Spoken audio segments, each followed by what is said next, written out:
আসসালামু আলাইকুম বন্ধুরা। পবিত্র শবে বরাত লাইলাতুল বারাত ফার্সি শব্দ যার অর্থ মুক্তির রাত বা ভাগ্য নির্ধারণের রাত। শাবান মাসের 14 তারিখ দিবাগত রাতটি অত্যন্ত ফজিলতপূর্ণ ও রহমতময়। হাদিস ও ইসলামিক স্কলারদের মতে এই রাতের প্রধান ফজিলতগুলো হলো: 1 নাম্বার, পাপ মুক্তি ও ক্ষমা। এই রাতে মহান আল্লাহ তাআলা তার বান্দাদের প্রতি বিশেষ মনোযোগ দেন এবং অসংখ্য পাপী বান্দাকে ক্ষমা করে জাহান্নাম থেকে মুক্তি দেন। 2 নাম্বার, ভাগ্য নির্ধারণ।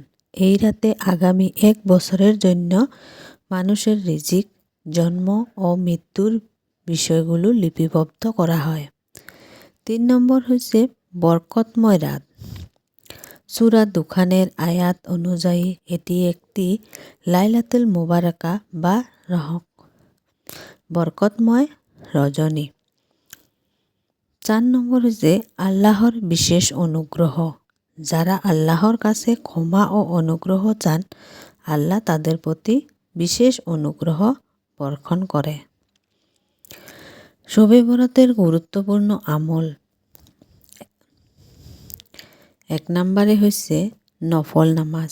দীর্ঘ সিজদা ও মনোযোগ সহকারে নফল নামাজ পড়া। 2 নাম্বার, কোরআন তেলাওয়াত করা, বেশি বেশি কোরআন পাঠ করা।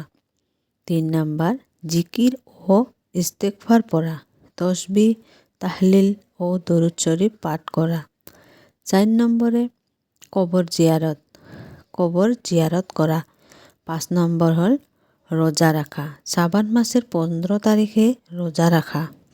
তবে শবে বরাতে কোনো নির্দিষ্ট সংখ্যার নামাজ বা বিশেষ কোনো প্রথা যেমন বাজি ফোটানো, হালুয়া, রুটি বাধ্যতামূলক করা হাদিসের দ্বারা প্রমাণিত নয়। এই রাতে ইবাদত বন্দেগী করার মাধ্যমে আল্লাহর নৈকট্য লাভই মূল উদ্দেশ্য।